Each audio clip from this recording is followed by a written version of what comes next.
Hello and welcome to the first The Silent Entrepreneur podcast with me, Aaron Curtin.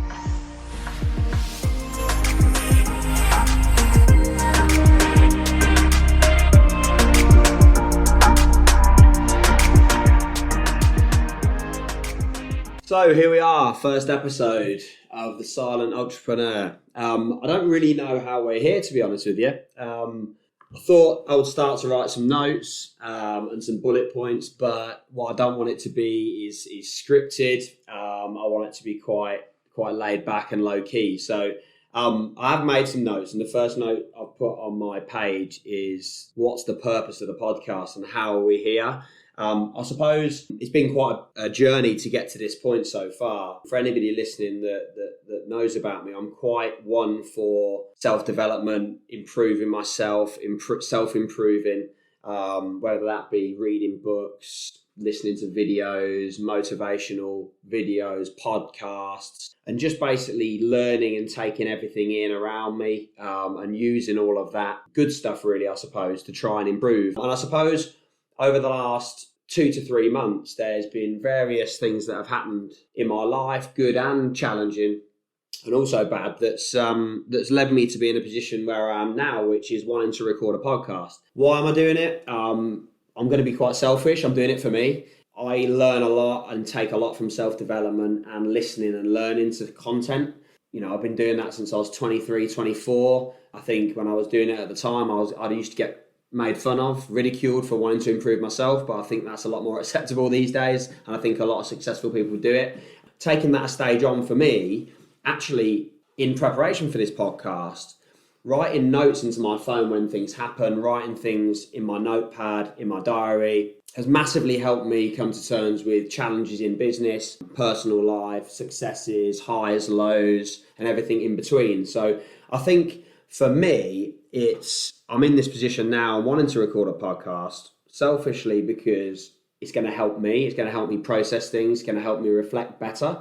I've not always been a massive talker, which contrary to what most people think, I'm quite a loud character, quite a brash character.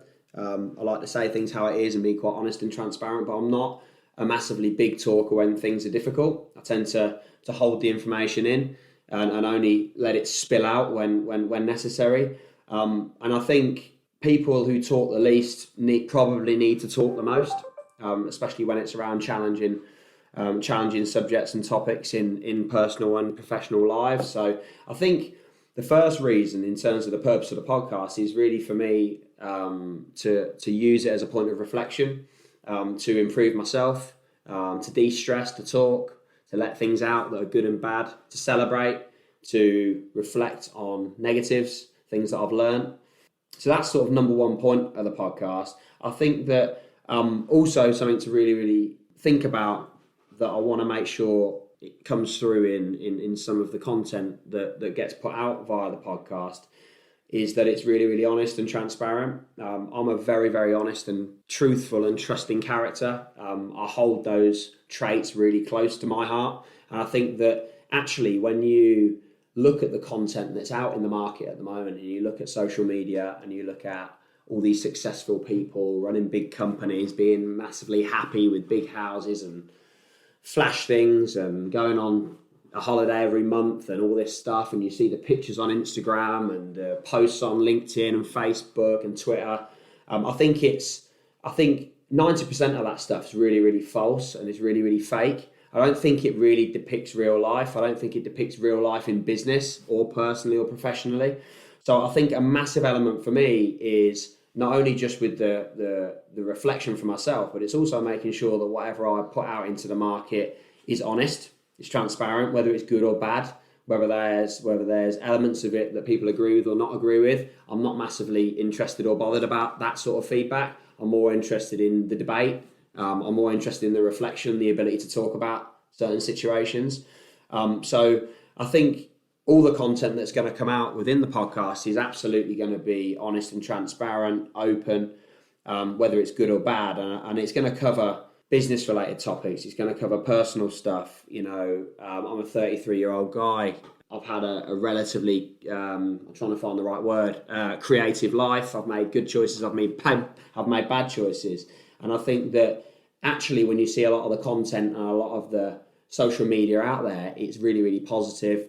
And a lot of it is actually quite false to real life. And it's important for me, if I'm going to put content out there, that it's true to what I believe in, which is that things are difficult and there are hardships and there are hard times, but there are also really, really positive elements and highs to go with those lows. So the podcast is going to cover business, it's going to cover personal. There's no real structure to it as such. I want to keep it that way, keep it quite flexible, because I like to talk, and that helps me reflect and talk about different things and get things out in the open. Maybe people will take some stuff from it, maybe people won't. But like I said, first and foremost, it's for me to reflect, and if there's anything else that people want to get involved with or take from that, then fair enough. You know, I'm a joint shareholder in a business called Guru Technology, which has been going for just over 2 years. So I'm relatively new on the journey of business ownership. I've worked at different companies in the past. I've had different leadership in the past, which has been brilliant, which has been awful. I've learned a lot. By no means am I anywhere near the finished article as a leader. I think I do some things really great. I think I also make bad decisions and do things that are not so great. And that's just part and parcel of the journey. So I think also within the podcast, it's going to represent and depict how a leader gets through starting a new business, using actual examples from our journey and my journey. And as we grow, I think the process and what I want to put out there is to honestly depict that journey for me personally and for the business. Like I said, the highs, the lows, the difficulties, the challenges, the positive elements as well, and just bring that out in a really honest, transparent, open podcast. No bullshit, no polishing a turd, I suppose, as the phrase goes, and really just discussing those experiences in a really honest format. So really, back to the first point, which is what I wrote first on the top of my notepad, is the purpose of the podcast. That's what it's about. That's what it's going to cover. I'm sure it will develop over time. And maybe some people might be interested in that journey. Some people might not be. But again, like I said, it's primarily there for reflection for me. I think what I'm also going to do as well is I've enjoyed noting down experiences over the last few weeks and months in preparation for the podcast. So I've got a lot from that. So I think what I'm also going to do is kind of put a podcast out there every couple of weeks. You'll probably get a certain day and a time that it comes out. It's going to be out across all social medias: Apple, Google Play, Spotify, Twitter, LinkedIn, Facebook, Insta. So I'll give you all that information towards the end of the podcast. But like I said, it's going to be noting down stuff throughout my days, weeks, evenings, weekends that are going to give us topics for discussion and debate, I think, which is going to be really, really interesting for people. I'm sure there's quite a lot of transferable experiences that we've had and I've had in the last couple of years and previous to that maybe people can take some stuff from. The next point, now you guys kind of understand the reason why I wanted to do a podcast. The name of the podcast is quite interesting. So I've been putting some articles out there recently. We've been talking about different topics about leadership, about different experiences in business, starting a young company. We've been talking about different elements of partnerships and relationships and balance. And actually had some really, really positive and interesting and creative feedback with a lot of people that I haven't actually spoke to in a number of years. Which has been brilliant. So anybody that's listening now, listening to the podcast, that listens in the future and listens back, that has read those articles and it's given me some feedback, I really appreciate it.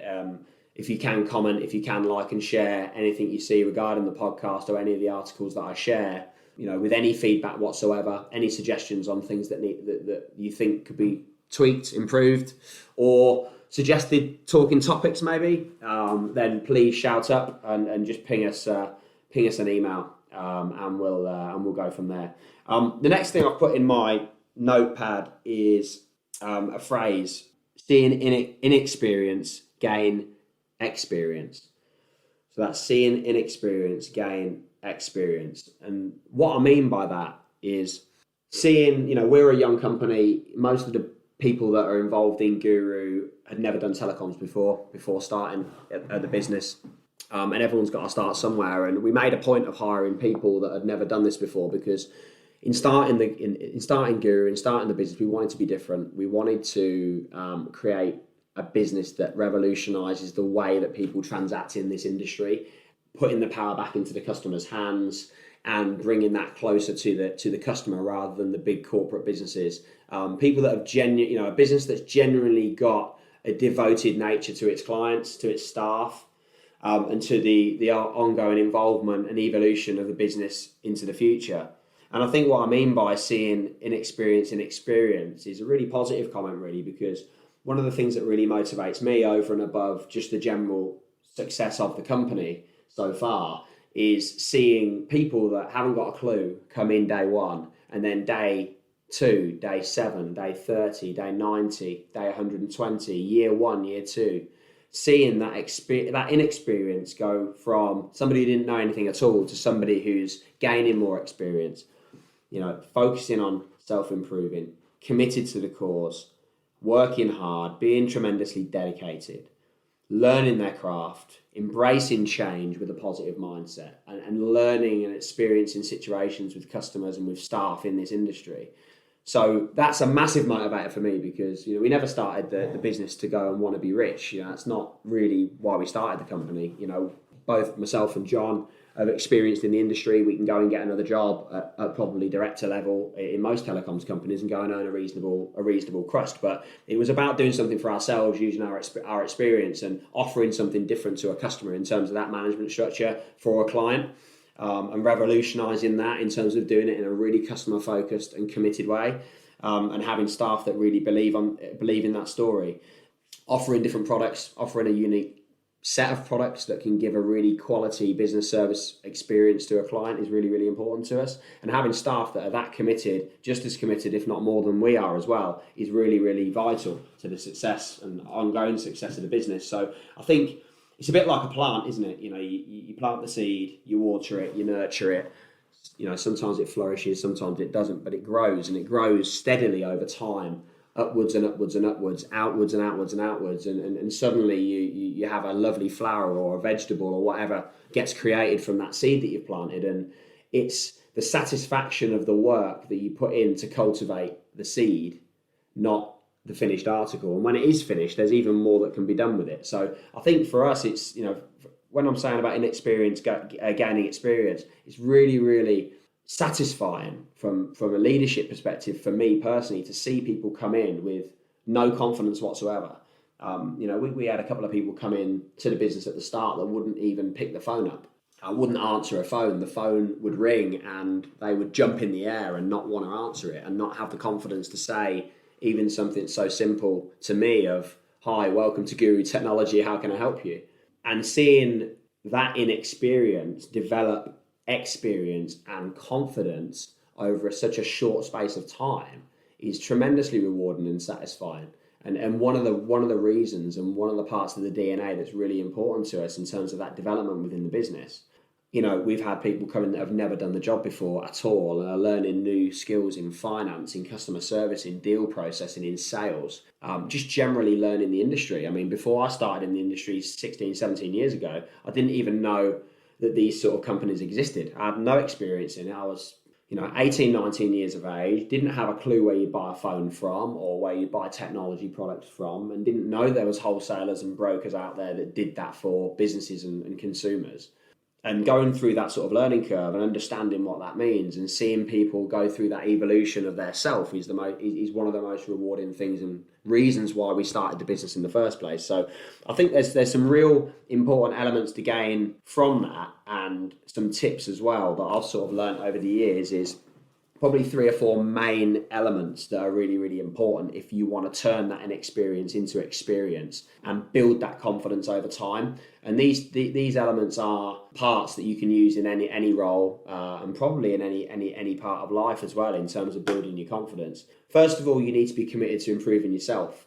If you can't be committed to improving yourself, then nobody else is going to be committed to you because you've got no self-worth. So you need to have the confidence to at first look from within and look at yourself and think, okay, where do I need to improve? What can I improve on? And look at the tools within the business and outside the business and your network in order to be able to focus and making that mindset change to improve yourself, whether that be mentally, physically, for your skill set, for your knowledge.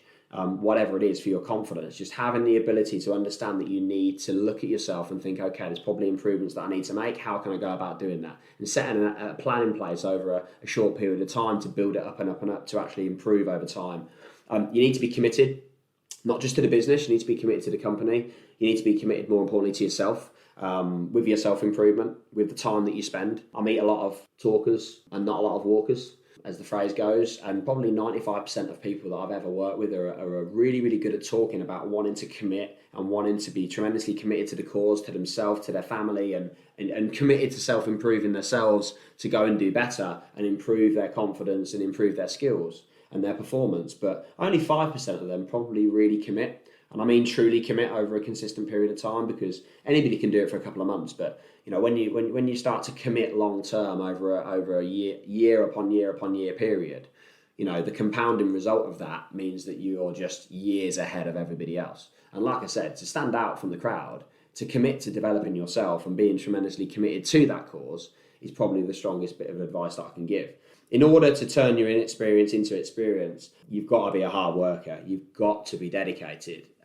And there's different versions of what people, will understand dedication and hard work. And I'm not here to say that people are working hard or not working hard enough, but in order to get anywhere, you have to work hard. There's not many people on this earth, that even the people that are tremendously successful, that maybe have been born with money or, a great upbringing. To be consistently successful and happy and experienced and good at your craft over time, you've got to be a hard worker, and to be in that top 2, 3, 4, 5%, you've got to work harder than anybody else. I mean, I'm not technically the best. I haven't got all the answers. There's more skilled people in this industry than me. There's more experienced people in this industry than me. There's better business owners than me. But there's very few that will be as dedicated and as hardworking as what I am. And I've, over time, massively improved my chances of success by focusing on that area and developing those other areas over time, and developing that confidence and experience with different product sets and different elements of business. But certainly you can, if you're a young person listening to the podcast, you can make up for experience with hard work and dedication. It's a great place to start. I also think that an element of learning is really important. So I know I spoke about at the start about self-improving, but I think an element of learning and having, sections of time dedicated to learning is important. So it does go hand in hand with self-improvement. So whether that's listening to podcasts, whether that's watching videos, whether that's reading the right books, whether that's spending more time with more experienced people than you that set you a good example, whether that's learning about products, whether that's learning new skills in and out of your industry, or whether that's just a young person wanting work experience to soak up as much information as possible.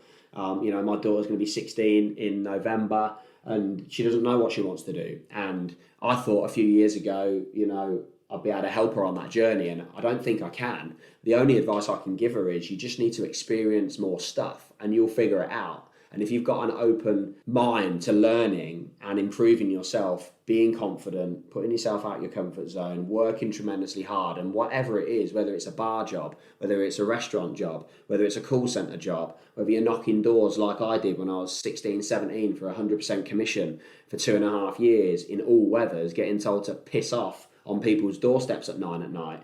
Apologies if anybody listening, I've done that too. I won't be doing it again. But, whether it's doing any of those things, you've got to be open to work hard and learn. And that's what I keep telling her is, look, you just need to keep experiencing different situations, gain your experience, and just keep an open mind. But you need to work hard, you need to be dedicated, you need to be open to learning. Over and above that, and probably one element that's really, really vital as well, is having the skill to embrace change. Life throws everything at you all the time. And, I've made some pretty interesting choices over the last 15 to 17 years of my life, which has made my life more difficult. But you don't know that at the time, and you try and do your best and you try and make choices for the right reasons, given every situation. But certainly embracing change for me in the last 5-6 years has been vital to keeping my head in the right place, and keeping my head firmly screwed onto my shoulders. Life will throw everything at you. You will need to constantly change. And I think there was my old MD Marcus once said the only consistent thing in life and business is change, and that stuck with me for a very long time, because he's right. It was always right. there's constantly change, whether it be home life, whether it be partners, whether it be kids, whether it be school, whether it be work, whether it be business, companies, products, weather, time of the day, whatever it is, life is all about evolving change. And if you can embrace change and learn to deal with it, then I think it helps. Helps you take your inexperience into somebody that is experienced as such. I think if you shut change out, I think you're limiting yourself. I think you're making yourself miserable. I think it will compound over time and add pressure and stress to situations. And at some point, it'll be the straw that breaks the camel's back. And you'll have to go and change anyway. So why not embrace the change from the start and be open to change? Doesn't mean you have to go and do it, but certainly having an open mind to change, I think massively helps with gaining experience for people in all walks of life. Just moving on from that, the next thing I noted in my book a few weeks ago was, when thinking about the podcast, probably about a month ago, was a question really. And I put a lot of things in my notepad and I asked myself a lot of questions because, like I said, purpose of the podcast really for me is to help me reflect and talk, because it's not something I've done very well over the last few years. And what I've wrote down is, why do people find it weird that I find work energizing? ? And I purposely didn't make any notes on this because I thought I want to make it up as I go, because I think I'll probably get some honesty from myself. I mean, just thinking about it, is that a bad reflection on me? Is it a bad reflection on the person asking the question? Is it a lack of knowledge from that other person about my work? Is it a confirmation that they're not happy in their work and they're jealous that I'm happy in mine? That question, why do people find it weird that I find work energizing, is a real strange one. I think when I look back over the years, I always have. I don't know whether this is just programmed into me. I'm not sure. I mean, I was set some pretty good examples growing up with my brother working. He's still working in the same company now after over 20 years. He always worked tremendously hard. I used to see him get dressed, go to work, come back and do a great job from a very, very early age and get into employment super quick when he was 17, 18. From school, from sixth form, I had examples of my mum working at pubs, doing waitressing, cleaning people's houses whilst bringing me and my brother and my sisters up over time, and sort of really trying her best to make ends meet and spinning a load of plates to try and bring money into the house, and was working as many hours doing cleaning, in and around my nan's house as possible. I think when I think about my dad, who probably is one of my biggest role models and examples of what is important to me, and when I think about what I said previously about hard work and dedication and commitment, my dad's a builder. He's 78, 79 now. That's really bad. You will learn this. I'm bad with dates. I'm bad with names. And I'm bad with ages and dates of birth and stuff like that. So please don't ask me. But he's getting on towards 80 now, and he's now retired. But when I was growing up, all I remembered from my dad in my early years, other than playing football at the garden, was me waking up and him not being there. Me coming home from school and him being passed out next to a plate of food that's been gobbled down after a hard day work on a building site somewhere. And he'd be out from half five in the morning till 6, half 6, 7 at night some days, doing physical. He might be digging a hole the whole day. He might be laying, as a carpenter, so he might be building something. He might be digging a hole. He might be digging footings. He might be whatever he's doing. But he used to come home, cuts, bruises, blood, mud, sweat, absolutely battered and tired. And when I walked in from school, or when he walked in from work, all I remember is just seeing him asleep on the dining room table 9 times out of 10. Absolutely bollocksed. And I think from my experiences of, I had sort of 3-4 paper rounds when I was 13 years old. I always wanted to earn money. I was the kid that would go get the fake ID first in the class so I could go and buy things to sell it on and try and make some money. I'd take a couple of quid that I'd get from my mum for lunch. She doesn't know this, so hopefully she's not listening to this. If she is, sorry, mum. But I'd take your couple of quid. I'd go down the shop with my fake ID. I'd buy £1.50 for a pack of sterling, whatever they were. fags, and I go and sell them for £1 a fag at school, and I go and make £8 a day, and I go and spend that on sweets and food, and I give it to my friends. I bring it home, and I'd come home with more money than I had at the start of the day. And I think I've always, when I actually think back, I think I've always been in it for doing something a little bit more. And I think I've always had a streak of, how can I make some money? How can I look after people with that money and try and make people happy and make myself feel happy and enjoy it. So I think when I look at my work career, and spending many years at a company called Pure Business, for 7-8 years of my career, which was a brilliant time. And I look back at the energy that I had to come to work every day, the energy I had to go to work at a company that I was doing door-to-door sales with in town, in the town centre, when I was at a call centre working, selling kitchen appointments. And I look at every single job I've ever had. Bar work when I was doing it part-time at a pub in Obelisk near my house at the time. I look at every single job and I remember back, not every day, because, this podcast is about being honest, and there was days where I didn't want to get up. I think we all have them. But 9 times out of 10, as sad as it sounds, or not sad, I look forward to going to work every single day. I look forward to seeing people. I look forward to meeting people. I look forward to learning something. I look forward to earning money. I look forward to pushing things on, doing something different. When I look back at the question, why do people find it weird that I get up and find work energizing? I just feel like it's a massively important part of my life. And without it, I'll be lost. And that doesn't mean that I haven't got other parts of my life, because I have. I've got a great family. I've got great friends. I see a lot of people. I travel to a lot of places. I've got a great partner. We've got a dog. We've got a house. I've got great kids. There's tons of stuff in my life which is brilliant. I don't need work to fill any holes because I've got a lot of things in there already. But I class work and my attitude to work just as important as those things, because it makes me happy and it gives me energy and it makes me positive, and it also makes me negative, and it also drains my energy, and it also makes me stressed depending on what's going on. So, but all of those things are part of the challenge, all part of the journey, and journey gets brandished around a lot, but I feel like work is a bit of a journey. Some days are good, some days are bad, highs, lows. It's just part of it. And embracing change, like we said previously in the last statement, having that ability to embrace change enables me to look forward to change in a positive way with a positive mindset. So it means when I wake up in the morning, the majority of the time, I genuinely want to get up. I feel energized. I feel enthused about going into my office and seeing people, great people that I love.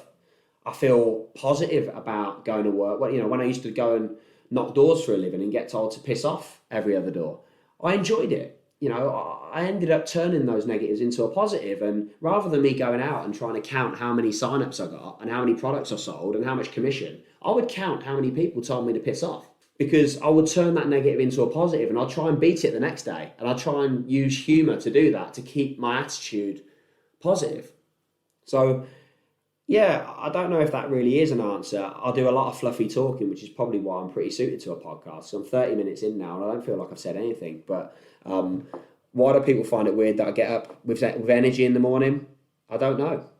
It's an interesting topic. Maybe anybody who's listening to this, when you listen to it, can put some comments in and can send me an email or can reply back to me via social media and tell me what gets them up in the morning and what makes them have energy.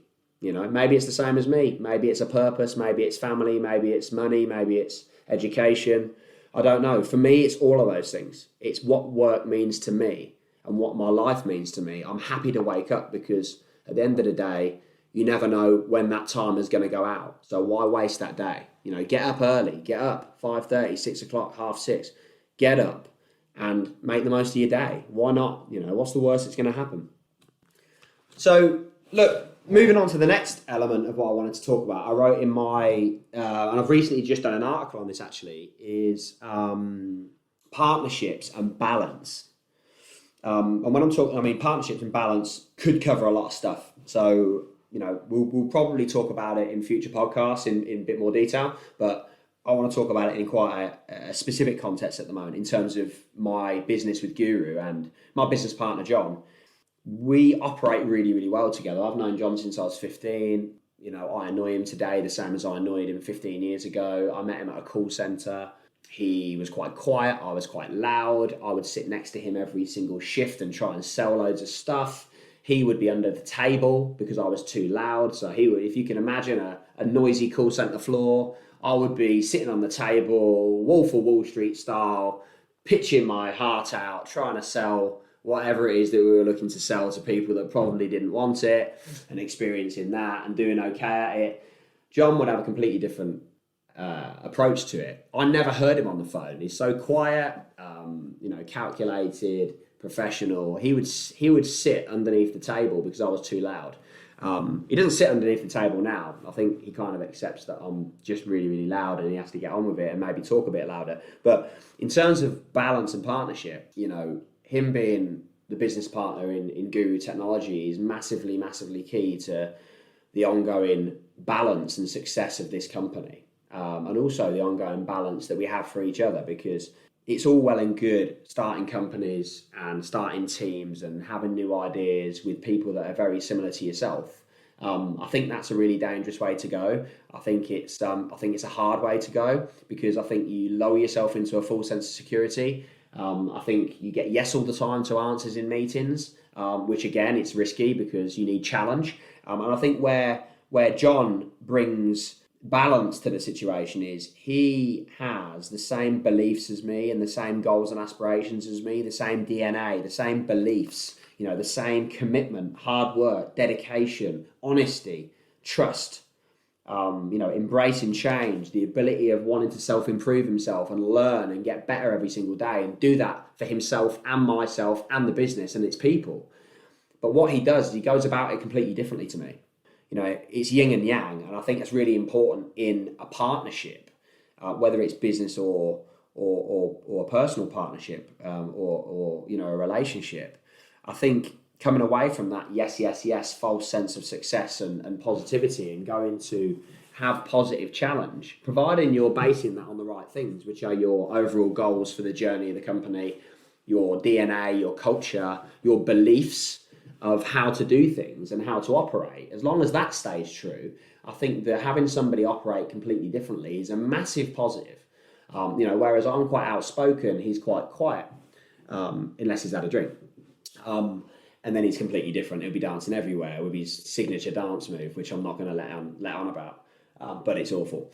I like to change things a lot. He sticks to the plan. I like to have quite a flexible, fluffy approach to situations and look at different options, whereas he likes to stick to a process. And he likes to dedicate himself to that process and make sure it's done to the T, whereas I'm not as much into the detail as that. I like to kind of have a more relaxed approach. So I think in terms of what we bring to the business when we're making decisions on the future and about what we want to do, where we want to go and how we want to go and do it, it's good to have that balance and it's good to have that mixture of knowledge. I think when you're talking about relationships, if you look at me and my partner Sophie, we've been together just over 2 years. We've had a lot of challenges in our relationship. Immediately from the start, a lot of opposition of us being together for different reasons, and a lot of people that weren't particularly keen. But because we've got the same values, we value family, we value friends, we value looking after people, we value being caring and considerate and looking after people that are in our circle, and doing it with a smile on our face, with fun, with keeping things fresh. I think that, when you've got that same DNA and those same values, regardless of what's thrown at you, whether it's personally or professionally, I think that you will always see it through. But I think it's really important to have the balance. So whereas I am quite a public person, I can be quite a public person, she's very private. I do a lot on social media. She rarely updates her social media. I can't sit still of an evening, and I hate having time to, in quotes, chill. Whereas she loves that time to relax and chill and maybe just watch a film or whatever. Whereas I get itchy feet. I'm quite talkative, whereas she's quite relaxed. So when you look at that from a relationship point of view, it balances itself out. And that's what I mean about the point about balances and partnerships is, in order to have a partnership, whether it's a girlfriend, a wife, a business partner, in order to have a partnership that's going to last the test of time, there needs to be balance. And you need to have the same beliefs But it's okay if you go about those beliefs in slightly different ways, and it's actually quite healthy. And I think it brings healthy debate, it brings challenge, it brings change, and it brings evolution. It brings happiness, it brings excitement. Maybe going back to a previous point, maybe that's why I get up in the morning feeling excited and energized, because of that change, because of that variety, because of that difference. Maybe that's why our tagline for the business is "We are different, we are guru." Being different is exciting. Being different is different. And that's the point. But I think with partnerships and relationships, you need to have your yin and your yang. But where that falls down is when you don't have the honesty, when you don't have the loyalty, when you're not on the same page, when you deliver things in a certain way, which is not depicting the culture and beliefs of the organisation, or the owners, or the staff, or the people. So I think when it starts to fall down in relationships, out of work and in work as well, is when you deviate from that core, and you deviate from that core DNA that runs through both parties. And I think sort of one of the final points that I want to talk about is stories. Another reason why I wanted to do this podcast is I want to tell my story. I want to tell my guru story for the reasons that I stated at the start. And I think what you'll see online is a lot of stories that are false, a lot of fake stories, a lot of people on Instagram that are really happy and they're doing this and that. And usually those people are probably the most miserable and feel the most, the less value in their lives. But I think embrace the story. What I'm trying to do is embrace my story. There's going to be some tougher chats that I have on this podcast moving forward when I dig into things that have really challenged me over the last 15 or 17 years. I'm sure there's going to be some moments of emotion, some moments of anger, happiness, sadness when I go through those elements. But I think it's important to have and embrace and own your story. And I think when you translate that into business, every business has a story. It started somewhere. Our story started on a dining room table. Our story started suffering, with no money, with selling to survive, with trying to build something we were proud of with absolutely nothing to start, not knowing how we were going to pay ourselves, not understanding what the future looked like. But what it did have was a clear set of goals and objectives of what we wanted to feel when we got there and what we wanted to try and create. And then that evolved and developed over time. So I think, embrace the story, embrace your business's story if you're a startup. Just because you're small, embrace that story that you're small. Just because you're small doesn't mean you can't do a fantastic job and change your industry, change how you feel. Own it, embrace it. Don't worry about what other people say. Play your own game. And when I'm saying about playing your own game, play your own game with the circle of people that you trust. People that have got the same, and if you don't know who because sometimes it's hard to understand who you can trust and who you can't, and sometimes that is genuinely part of your story when you make those decisions, positive or negative. But try and judge it by people that have got the same destination, the same ethics, the same core, the same beliefs as you. When you're choosing a business partner, try and find someone that has that same core, but maybe goes about things differently and has a different skill set. But when you're talking about your story, whether it's in business or whether it's personal, be proud of the story. Even if you feel you've not achieved something, you probably have. You probably achieved a lot more than what you think you have. We're 2 years into the business. We haven't ripped up trees in our first 2 years. We've done great. I'm very proud about how we go about things and what we do. But we're not a household name, and we don't want to be a household name. We want to be the best at what we do. And I'm not interested about what Vodafone want to do, or O2 or other parties. We're interested in Guru. We're interested in Guru technology. We're interested in our vision. We're interested in cultivating our set of DNA of values and culture. We're interested in looking after our people and doing a fantastic job for our customers. And we're interested in the business being a vessel and a boat to get from one place to another. And that place is different for absolutely everybody involved with your story and everybody involved within your organization and your network. Yes, it could be monetary, it could be financials, but most of the time it's not. Most of the time it's things like confidence, belief, education, learning, ability to adapt. We want our business and our network, and me as a leader, my job is to cultivate an organization and an environment that brings people along on that journey of excitement, turning one person getting up in the morning excited into 10, into 20, into 100, into 500. That's the job. So, look, I hope you found some of those bits interesting. When I started the podcast and I was writing some notes on it, I thought, crikey, I don't know how long this is going to last. I don't want to bore anybody, but look, it's honest, it's truthful. That's what you'll always get from me, whether it's good, bad, or indifferent. I'll give you my opinions, and take it as you will. It will be honest and will continue to be, and that from me is a promise. What we're going to do will end here. I'll just give you some details in terms of what's going to happen next. So I'm probably going to look at putting a podcast out every couple of weeks. So I'd really, really appreciate some feedback. I'd hate to think there wasn't any feedback, but then again, maybe that's just being me being a bit pedantic. But please give us some feedback on what you liked, what you didn't like.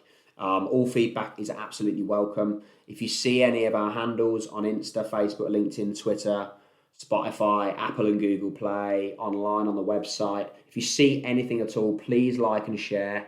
Please comment with some feedback. I will really, really appreciate it. Every single person that leaves a comment or that asks me a question, anyone that knows me knows I'm very honourable and I keep to promises. I'll respond to absolutely everybody. If that's one person, it's one person. If it's 100 people, it's 100 people. But look, please comment as well if there's any particular subjects you're struggling with, anything that could be discussed, that we could get some views on would be fantastic. It'd be great to get this podcast interactive. But like I said, first and foremost, it's about talking about some of the notes that I've made over the last few weeks in a very, very honest fashion. And that's the purpose of the podcast, is that ability to reflect and learn. And like I said, I'll leave you with one point, which is what I started with, which is people who talk the least probably need to talk the most. Very powerful statement when you think about it. And I think there's stuff that we can take from that. Thank you very, very much, everybody. And I'm looking forward to hearing your feedback and jumping on another podcast in the next couple of weeks. I've got a couple of ideas for the next podcast, which should be really exciting and fantastic and very interesting for everybody. So I said I'd remind you about our social handles. So if you want to check us out, the website is www.thesilententrepreneur.co.uk. You can email in on letstalk@thesilententrepreneur.co.uk. You can catch us on Spotify, Apple and Google Play and SoundCloud just by searching that in there. YouTube, again, The Silent Entrepreneur page. Twitter is @TS Entrepreneur. Instagram is AK_ The Silent Entrepreneur.